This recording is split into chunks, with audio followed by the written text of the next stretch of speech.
Good morning प्यारे बच्चों, कैसे हैं आप सभी? स्वस्थ हो, ठीक हो, पढ़ाई सुचारू रूप से चल रही है? प्यारे बच्चों, आज हम जो कविता पढ़ने वाले हैं वो है हमारा कैमरे में बंद अपाइज।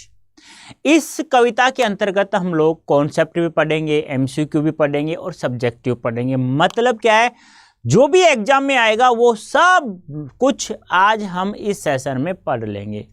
तो मज़ेदार होगा सेशन, मज़ेदार होगा। तो आप लोगों को आना है, सभी को लाइव सेशन में अटेंड करना है। तो कैसे अटेंड करेंगे?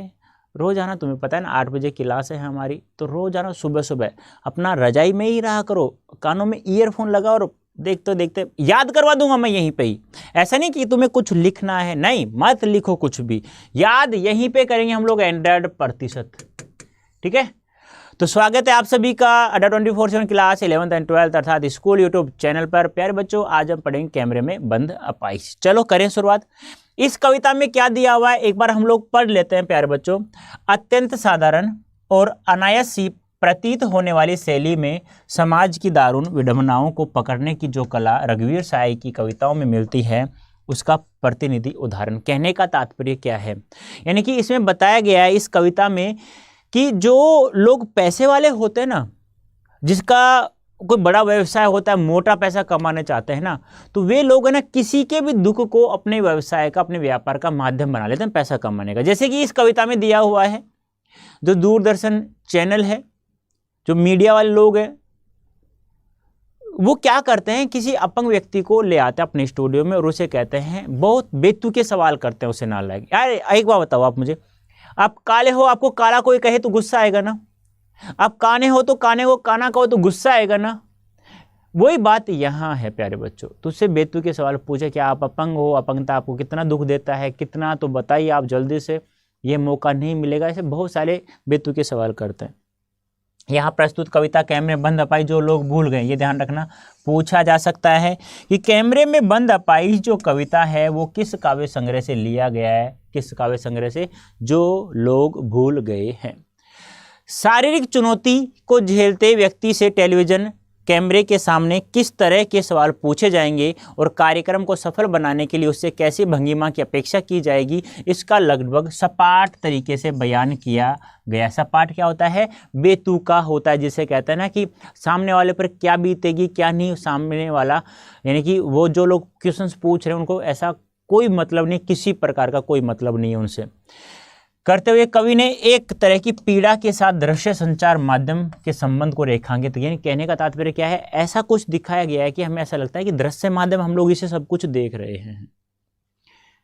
किसी की पीड़ा को बहुत बड़े दर्शक वर्ग तक पहुंचाने वाले व्यक्ति को उस पीड़ा की प्रति स्वयं संवेदनशील होने और दूसरों को संवेदनशील बनाने का दावेदार होना चाहिए। बात तो सही है, हमें दूसरों की पीड़ा को समझनी चाहिए। ऐसा नहीं कि दूसरे की में कोई दुख दर्द है ही नहीं, बेटा सभी में दुख होता है, सभी में सुख भी होता है, लेकिन हमें किसी दुख को उछालना नहीं चाहिए। हमें अपने सुख के लिए किसी दूसरे को सुख को नहीं छीनना चाहिए, ऐसा भी इसमें बताने की कोशिश की है।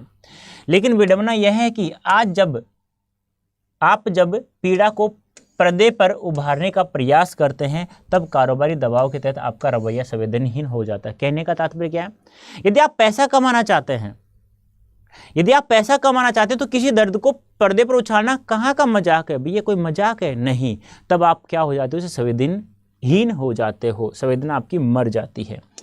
रघुवीर साय जी की यह कविता टेलीविजन स्टूडियो के भीतर की दुनिया को उभारती जरूर है, लेकिन यह आवश्यक नहीं कि इसे सिर्फ टेलीविजन के माध्यम से ही जोड़कर देखा जाए। जरूरी नहीं है कि हम इसे दृश्य माध्यम के द्वारा ही देखें, नहीं, ये गलत है। हम इसे वैसे भी देख सकते हैं, वैसे पता कर सकते हैं। कहने का तात्पर्य क्या है कि हम लोग जिस प्रकार से रहते हैं, हम यदि इसे सुनेंगे तब भी हमें मालूम हो जाएगा कि ये जो मीडिया है ये किस प्रकार से किसी के दुख दर्द को अपने व्यापार का माध्यम बना रहा है।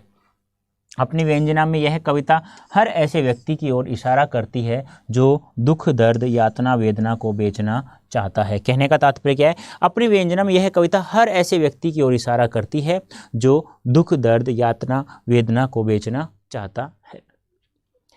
इस कविता को शारीरिक चुनौती झेलते हुए लोगों के प्रति संवेदनशील नजरिया अपनाने के लिए प्रेरित करते पाठ के रूप में भी देखा जा सकता है। इसके लिए कवि ने धुर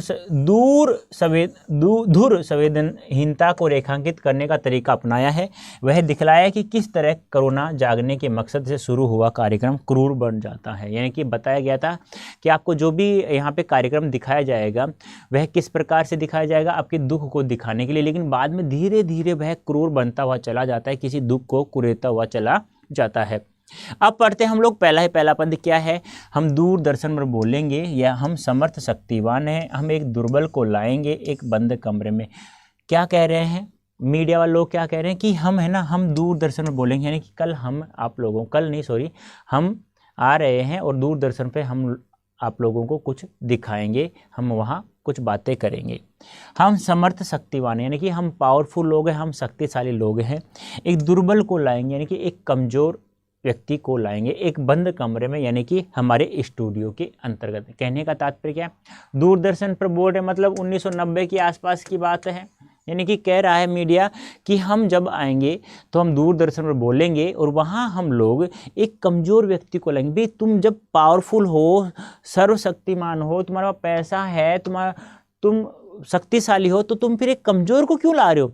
अट्ठे मुसड्डे काले ठड्डे को आदमी को लेके और फिर उससे पूछो क्या तुम काले हो, क्या तुम्हें दुख देता है, तब बताए वो आप लोगों को। लेकिन कभी यहाँ संवेदनहीनता किस प्रकार से मीडिया वाले लोगों की, किस प्रकार से मीडिया के लोग संवेदनहीन हो जाते हैं अपनी टीआरपी बढ़ाने के लिए, अपना पैसा कमाने के लिए लोगों से। मतलब कहने का तात्पर्य क्या है कि यहाँ बिल्कुल ही संवेदनहीन सवालों का प्रयोग किया गया है, बेतुके सवालों का, जिसका कोई तुक नहीं है, जिसका कोई जवाब नहीं है। तो क्या कहते हैं मीडिया वाले लोग, हम दूरदर्शन बोलेंगे, हम बहुत पावरफुल लोग हैं और हम एक कमज़ोर व्यक्ति को लाएंगे हमारे बंद कमरे अर्थात स्टूडियो में।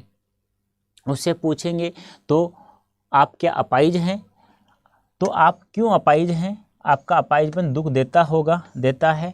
कैमरा दिखाओ इसे बड़ा बड़ा। हाँ तो बताइए आपका दुख क्या है, जल्दी बताइए, वह दुख बताइए, बता नहीं पाएगा। ये जो कोष्टक में लिखा हुआ है ना प्यारे बच्चों, ये कोष्टक में लिखने का मतलब है कि यह जो एंकर है या जो इंटरव्यू ले रहा है उस अपंग व्यक्ति का, तो वह नहीं बोल रहा, वह इशारों से बताता है। और यह कवि ने इसलिए लिखा है, कोष्टक का, रिक्त स्थान का, इनका प्रयोग कोई भी कवि, कोई भी लेखक इसलिए करता है कि वह पाठकों को अच्छे से समझा सके कि मैं क्या कहना चाहता हूँ। समझ रहे हो ना मेरी बात?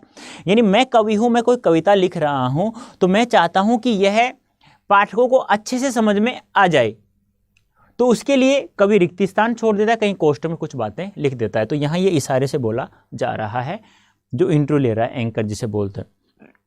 अब कवि कहता है कि मीडिया वाले लोग कहते हैं कि उस अपंग व्यक्ति से पूछेंगे, क्या पूछेंगे, क्या आप अपाहिज हैं? अरे तुझे सामने दिख नहीं रहा ये अपाहिज है, फिर तुम उससे पूछो क्या तुम क्या हो, अपाहिज हो? फिर पूछते हैं आप अपाहिज क्यों है? पहले तो पूछते हैं क्या आप अपाहिज हैं, फिर कहते हैं आप अपाहिज क्यों हो भाई? क्या आपका ये अपाहिजपन आपको दुख देता है? बताओ, हमें बताइए क्या आप अपाहिज हैं, आप अपाहिज क्यों हैं, क्या आपको अपाहिजपन दुख देता है? ये सब क्वेश्चंस उसे पूछा जाता है। अब वो इशारे से कहता है एंकर उस कैमरामैन को कि इसको है ना कैमरा बड़ा करके दिखाओ, इसके चेहरे को बड़ा करके दिखाओ, इसकी तड़प जो है, इसका जो दुख है, वो होठों की कसम कसाहट है, वो आंखों का जो दर्द है, वो सब दिखना चाहिए दर्शकों को। हाँ तो बताइए आपको दुख क्या है, आपका दुख क्या है? फिर पूछता है कि चलो कोई नहीं, आप बता दो आपको दुख क्या है फिलहाल, जल्दी बताइए, वह दुख बताइए, बता नहीं पाएगा। अब कहता है तुम जो दुख है तुम्हारा अपाहिजपन, क्या तुम्हें दुख देता है, क्या आप अपाहिज क्यों हो, तो जल्दी जल्दी बताओ, ऐसा मौका दोबारा नहीं मिलेगा, जल्दी बताओ आपको आपका दुख क्या है। लेकिन वो अपाहिजपन है, वह अपना दुख नहीं बता पाएगा, क्योंकि ये बेतुके सवाल हैं। बेतुके यानी जिसका कोई तुक नहीं है, जिसका कोई आंसर नहीं है, बिना तुक के, बे उपसर्ग है जिसका अर्थ होता है बिना तुक के सवाल किए जा रहे हैं। व्याख्या पढ़ लेना, जो मैंने बताया वही यहाँ लिखी है मैंने। अब देखो आपसे पूछा जाएगा प्रस्तुत पद में किस बोली का, किस भाषा का प्रयोग किया गया है, तो खड़ी बोली हिंदी का प्रयोग किया गया। भाषा कैसी है, सरल एवं सहज है। कैसी कविता है, छंद मुक्त कविता है। प्रारंभ की पंक्तियों में विरोधाभास अलंकार है और प्रश्नवाचक अलंकार का प्रयोग किया गया है। वर्णों की आवर्तिकार अनुप्रास। देखो आपसे पूछा गया है ना, क्या आप अपाहिज हैं, आप अपाहिज क्यों हैं, क्या आपको अपाहिजपन दुख देता है, आपका दुख क्या है, तो इन सभी में प्रश्नवाचक अलंकार है। और स्टार्ट में बताया गया ना कि हम समर्थ शक्तिवान एक दुर्बल को लाएंगे, तो यहाँ विरोधाभास अलंकार है। प्यारे बच्चों, सोचिए, बताइए आपको अपाहिज होकर कैसा लगता है। कैसा यानी कैसा लगता है, हम खुद इशारे से बताएंगे कि क्या ऐसा। ये ध्यान रखना, बोला नहीं जाता, ये इशारों से बताया जा रहा है। कैमरामैन को कहता है एंकर जो इंटरव्यू ले रहा है वो। अब एंकर कहता है, मीडिया वाले लोग कहते हैं, जो इंटरव्यू ले रहा है वो कहता है अपाहिजपन व्यक्ति को बोलते हैं, अपंग व्यक्ति को। आप सोचिए और फिर हमें बताइए कि आपका जो अपाहिज है, तो आप अपाहिज हैं तो आपको कैसा लगता है। बताइए आप हमें कैसा, यानी कैसा लगता है। चलो ठीक है, तुम नहीं बता रहे हो, हम बताते हैं आपको, तो केवल इशारे से बताने हैं। हम आपको इशारे से बताएंगे कि ऐसा या ऐसा, तो आपको भी इशारों से बताने कि हाँ ऐसा मुझे दुख है, ऐसा मुझे लगता है अपाहिज होना। तो देख लो, अब आप लोग कह रहा है सोचिए, बताइए कि आपको अपाहिजपन कैसा लगता है। कैसा, या हम जैसा बता रहे हैं ऐसा लगता है, आपको केवल बताना है। सोचिए और बताइए, कैसे सोचिए और बताइए, थोड़ी कोशिश करिए, थोड़ा कोशिश करो और बताइए अपना दुख क्या है। यह अवसर खो देंगे। फिर इशारे से कह रहे हैं कि भाई, अपंग व्यक्ति कहते हैं भाई अवसर खो देगा, बहुत अच्छा अवसर है, बताना अपना दुख क्या है। आप जानते हैं कि कार्यक्रम रोचक बनाने के वास्ते हम पूछ कर उसको रुला देंगे। अब मीडिया वाले लोगों का जो मूल उद्देश्य वो क्या है, कि वो ये है कि आप जानते हैं, दर्शकों कह रहे हैं कि आप जानते हैं हमारा कार्यक्रम का रोचक यानी प्रमुख जो उद्देश्य वो क्या है। हम उस अपाहिज को ऐसे बेतुके सवाल पूछ करके हम उसे रुला देंगे। इंतजार करते हैं आप भी रो पड़ने का। लेकिन ये सवाल है ना, ये चीज़ें दर्शकों को कहते नहीं है, केवल वो सोचते ही हैं दर्शकों के बारे में। क्या कहते हैं कि तुम बस थोड़ा सा इंतजार करो, हम चाहते हैं कि उसके साथ साथ आप भी उसके साथ रो पड़े, जिससे हम लोगों का कार्यक्रम ये सफल हो सके, हमारी टीआरपी बढ़ सके, हम पैसा कमा सके। यह प्रश्न पूछा नहीं जाएगा। ध्यान रखना, ये जो क्वेश्चन पूछा जा रहा है ये दर्शकों से पूछा नहीं जाएगा। ये जो कोष्ट में चीज़ें हैं ये केवल महसूस या इशारे से की जा रही है कवि के द्वारा। कवि इसलिए लिखा है कि पाठकों को यह कविता बहुत अच्छे से समझ में आ जाए। तो कवि क्या कहता है कि थोड़ा सोचो और बताओ, थोड़ा कोशिश करेंगे तो आप बता देंगे आपको कितना दुख है, बट थोड़ा कोशिश करना है, नहीं वरना ये अवसर ऐसा है, बहुत अच्छा अवसर है, आप अपना दुख नहीं बता पाएंगे तो ये अवसर आप लोग खो देंगे। अब मन में वो सोचते हैं, मीडिया वाले लोग दर्शकों कहते हैं आप जानते हैं हमें इस कार्यक्रम को रोचक बनाने के लिए हम इस अपाहिज को ऐसे बेतुके सवाल पूछ करके उसे रुला देंगे, और फिर हमारा कार्यक्रम सफल कब होगा, आप इंतजार करो कि हम आपको भी उसके साथ साथ आपको भी उनके साथ उस अपाहिज के साथ साथ रुलाना चाहते हैं, जिससे हमारा कार्यक्रम क्या होगा, फिर ये सफल हो जाएगा। व्याख्या देख लेना आप लोग इसकी, जो मैंने बताई है वही लिखी है यहाँ पे। नेक्स्ट, फिर हम पर्दे पर दिखलाएंगे फूली हुई आंखें, एक बड़ी तस्वीर, बहुत बड़ी तस्वीर, उसके होठों पर एक कसम कसाहट। अब कहते हैं, एंकर कह रहा है, कवि कह रहा है कि वो एंकर जो क्वेश्चन पूछ रहा है वो कह रहा है कि हम पर्दे पर दिखलाएंगे, यानी कि हम अभी आपको दर्शकों कह रहा है कि हम अभी आपको पर्दे पर बहुत बड़ी बड़ी फूली हुई आंखें आपको दिखाएंगे और आप भी उसके दर्द को समझेंगे। बहुत बड़ी तस्वीर, उस अपाहिज की बहुत बड़ी, चेहरे की बहुत बड़ी तस्वीर आपको दिखाएंगे हम लोग, जिससे उसकी फूली हुई आंखें, उसका दर्द आपको स्पष्ट रूप से दिखाई देगा। और उसके होठों पर जो बताना चाहता है, उसकी जो कसम कसाहट है, वो जैसे हिल रहे हैं होठ आपस में बताने के लिए, वो भी हम आपको दिखाएंगे बड़ी बड़ी तस्वीरों में।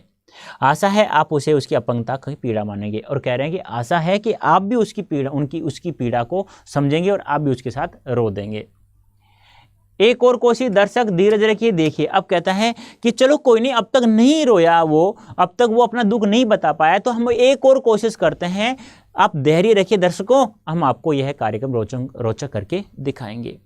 हम दोनों को एक संग रुलाने, और आप और वह, कैमरा बस करो, नहीं हुआ रहने दो, पर्दे की कीमत होती है। ये ध्यान रखने, बोला नहीं जाएगा, वैसे सारे करके बताया जा रहा है। अब क्या कह रहे हैं कि हमारा एक उद्देश्य है, हमारा कार्यक्रम सफल कब होगा, जब तुम दोनों को एक साथ रुला देंगे, अपंग को और दर्शक को।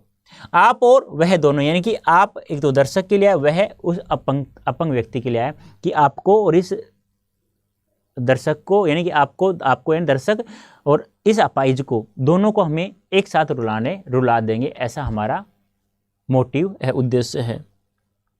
अब कहता है एंकर किसको, कैमरामैन को कि बस रहने दो, कैमरा बंद करो, क्योंकि पर्दे पर वक्त की कीमत हो, क्योंकि लाइव जो भी चीज़ दिखाई जाती है वो उस पर बहुत ज़्यादा पैसा लगता है। ठीक नहीं, ये नहीं बता रहा है। अब मुस्कुराएंगे हम। आप देख रहे थे सामाजिक उद्देश्य युक्त कार्यक्रम। अब देखो कार्यक्रम सफल नहीं हुआ क्योंकि वो दर्शक और अपंग व्यक्ति को दोनों को एक साथ रुलाना चाहते थे। अब वो क्या कह रहे हैं, सभी मीडिया वाले लोग एक साथ आ जाते हैं और मुस्कुराते हैं और कहते हैं दर्शकों से, आपने जो कार्यक्रम देखा वो सामाजिक उद्देश्य से परिपूर्ण था वो कार्यक्रम, धन्यवाद आपका, आपने हमारे कार्यक्रम को देखा। अब मन ही मन में सोच रहे हैं यार थोड़ी सी कसर रह गई, यदि वो रो देता तो दर्शक भी रो देते, हमारी टीआरपी बढ़ जाती और हमें भी पैसा कमाने का मौका मिल जाता। देख लेना व्याख्या, ठीक है। अब देखो पहला क्वेश्चन है। अब आप आराम से एक क्वेश्चन का आंसर दे सकते हैं। कैमरे में बंद अपाहिज कविता में दूरदर्शन के लोग किस प्रकार के व्यक्ति को लाते हैं? तो कैसे, धनवान, गरीब, कमजोर, युवक। कैसे व्यक्ति को लाते हैं भी? कमजोर। जो शब्द आया वो भी लिख देता हूँ।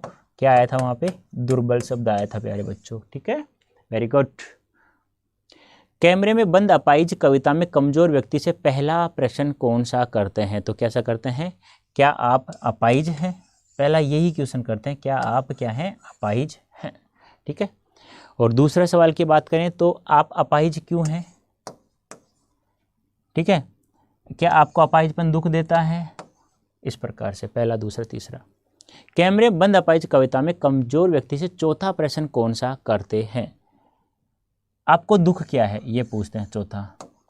ये तीसरा है, ये पहला है और ये दूसरा है, ये ध्यान रखना, ठीक है। सारे मैंने बता दिया, एक क्वेश्चन को ध्यान रखना, इन सभी प्रश्नवाचक अलंकार। कैमरे में बंद अपाहिज नामक कविता किस काव्य संग्रह से लिया गया है? किस काव्य संग्रह से बता चुका हूँ, बहुत महत्वपूर्ण है, लोग भूल गए हैं प्यारे बच्चों। ध्यान रखना इन सवालों को, बहुत अच्छे से सवाल है, यहीं से पूछा जाएगा आपके एग्जाम में। रामदास नामक कविता की रचित है, ये ध्यान रखना है। ये आपके क्या है, जैसे चैप्टर खत्म हो जाता है उस कविता के बाद ये दिया हुआ है। तो रामदास कविता किसकी है? रघुवीर साय जी की, क्योंकि ये कविता लिखने वाले कवि कौन है? रघुवीर साय। अब आपको पता होगा जब हम पढ़ ही रहे हैं रघुवीर साय जी कविता, तो रघुवीर साय जी की कविता होगी, और तो किसी कवि की हो नहीं सकती, क्योंकि जो पढ़ा रहे वही तो पढ़ाएंगे ना।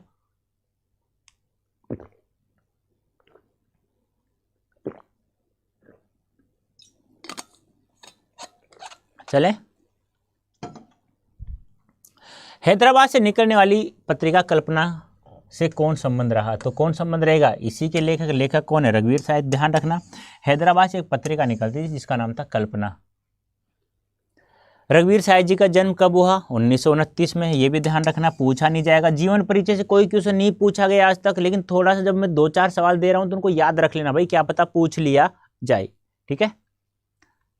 कैमरे में बंद अपाहिज कविता में आप और वह दोनों पंक्ति में वह शब्द किसके लिए प्रयुक्त हुआ है? देखो, आप और वह दोनों, आप दर्शक के लिए,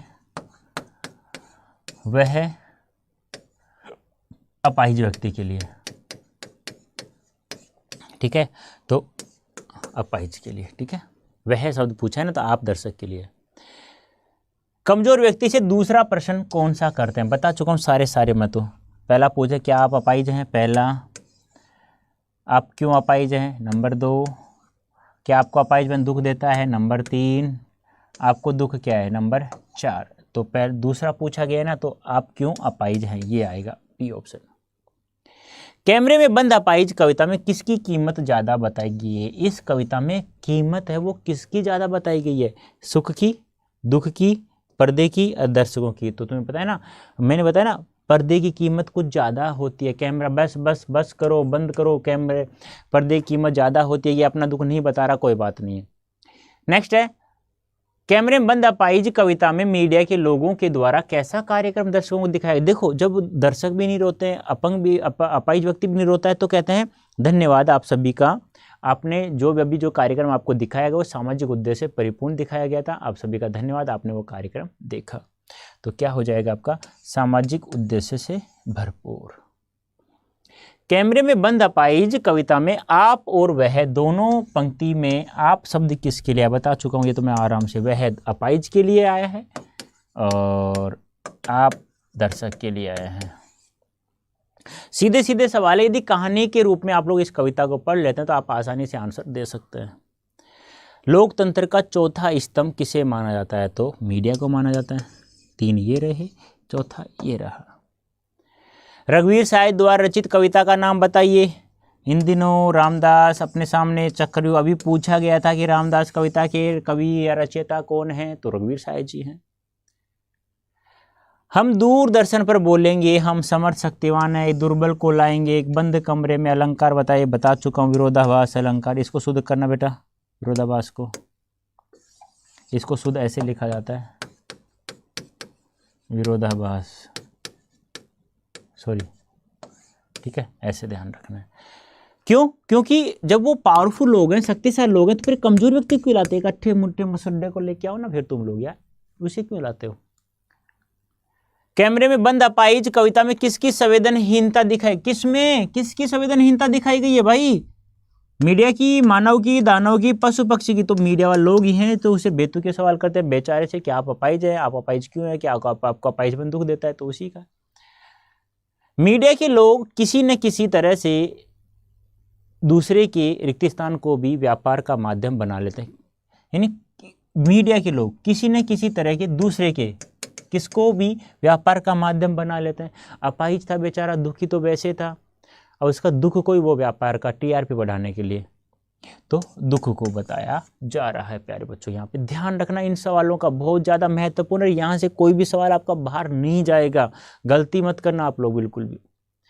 कैमरे में बंद अपाहिज कविता में मीडिया के लोग किस चैनल के माध्यम से बोलते हैं? किस चैनल के माध्यम से बोलते हैं? तो 1990 के आसपास की बात है। तो अब आए थे ना, हम दूरदर्शन बोलेंगे, हम समर्थ शक्तिवान, एक कमजोर, एक दुर्बल व्यक्ति को लाएंगे, एक बंद कमरे में। याद है, दूरदर्शन। नेक्स्ट, अब आते हैं हमारे सब्जेक्टिव क्वेश्चंस। पहला है, कविता में कुछ पंक्तियां कोष्टक में रखी गई हैं, आपकी समझ में इसका क्या औचित्य है? मैंने बताया था ना